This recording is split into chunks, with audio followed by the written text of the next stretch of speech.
Have you ever heard a story of love and loyalty so profound it brings tears to your eyes? A story that transcends time and species, reminding us of the purest form of devotion. Today, we're journeying back to 1920s Japan, to a bustling Tokyo, to tell the tale of a dog whose name has become synonymous with unwavering faith. This is the story of Hachiko.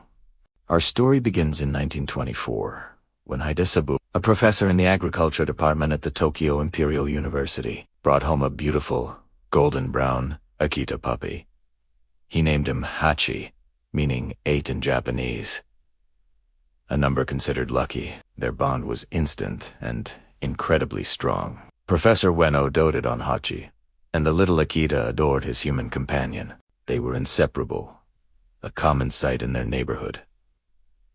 Their connection a heartwarming display of friendship. Every single morning, their routine was the same. Hachiko would walk with Professor Ueno to the Shibuya train station. He'd watch as his owner bought a ticket and disappeared into the train, heading off to work. And then Hachiko would go home, only to return to the station in the late afternoon, precisely when the professor's train was due to arrive. As passengers streamed out of the station, Hachiko would eagerly scan the crowd, his tail wagging with anticipation. The moment he spotted Professor Ueno, he would bound towards him, filled with joy. This daily ritual became a familiar and heartwarming scene for everyone at the station. Commuters, shopkeepers, and station workers all came to know the loyal Akita, who patiently waited for his best friend. Their happy routine continued for over a year, a perfect picture of companionship.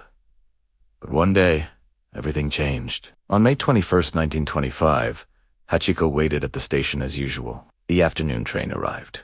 The doors opened, and the crowd of commuters poured out. Hachiko searched and searched, but Professor Ueno was not among them. Unbeknownst to the faithful dog, the professor had suffered a cerebral hemorrhage while giving a lecture at the university and had tragically passed away. He would never return to Shibuya Station. As evening fell and the station grew quiet, Hachiko remained at his post, a lonely silhouette against the city lights. He didn't understand. He just knew his friend was late. Eventually, he went home.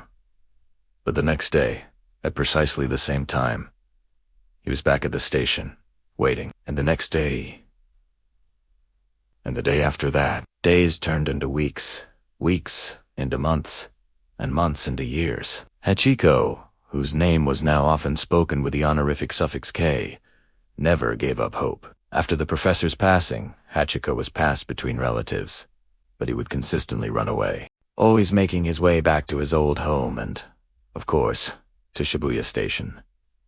He was looking for his friend. Eventually, he was taken in by Professor Ueno's former gardener, who lived near the station. This allowed Hachiko to continue his daily vigil. Every single day, as the afternoon train pulled in, Hachiko would appear, scanning the faces of the travelers, his hopeful eyes searching for the one face that never came. At first, not everyone was kind. Some saw him as a stray, a nuisance. But that changed in 1932 when one of Professor Ueno's former students, who had become an expert on the Akita breed, saw Hachiko at the station. He followed the dog home and learned his story from the gardener. Fascinated by this display of loyalty, the student began publishing articles about Hachiko. One of these articles, published in a major Tokyo newspaper, captured the nation's heart. Suddenly, everyone knew the story of the faithful dog of Shibuya. Hachiko became a national sensation, a symbol of family loyalty that everyone should strive to emulate.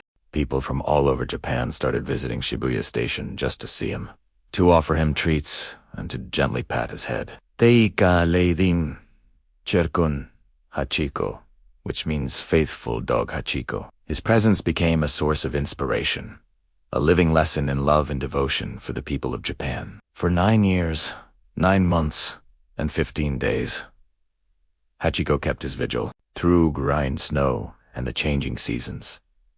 The old dog never missed a day. His loyalty was as constant as the rising sun. He grew older, weaker, and his ears began to droop, but his spirit of hope never wavered.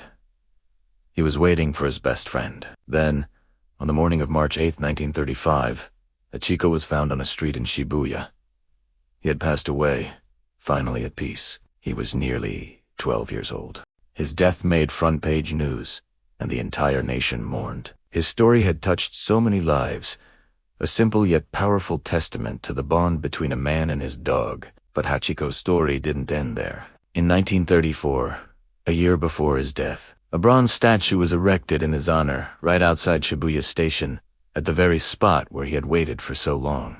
Hachiko himself was present at its unveiling. Although the original statue was recycled for the war effort during World War II, a new one was commissioned in 1948, and it stands there to this day. It's one of Tokyo's most popular meeting points, a place where friends and loved ones reunite, right under the watchful gaze of the most loyal friend of all. Hachiko's story reminds us that the capacity for love and loyalty is boundless. It's a story that has been told and retold in books and films, inspiring people all over the world. It shows us that even in the face of loss, the connections we make can endure, leaving a legacy that lasts forever. Hachiko didn't just wait for a train. He waited for the love of his life, and in doing so, he taught the world what true devotion really means. His memory lives on, not just in a bronze statue, but in the hearts of everyone who hears his incredible story. Thank you so much for joining me on this journey into the heart of one of history's most touching tales.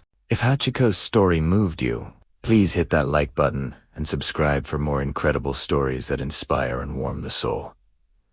We'd love to hear your thoughts in the comments below. Have you ever known a pet with this kind of loyalty? Share your stories with us. Until next time, take care.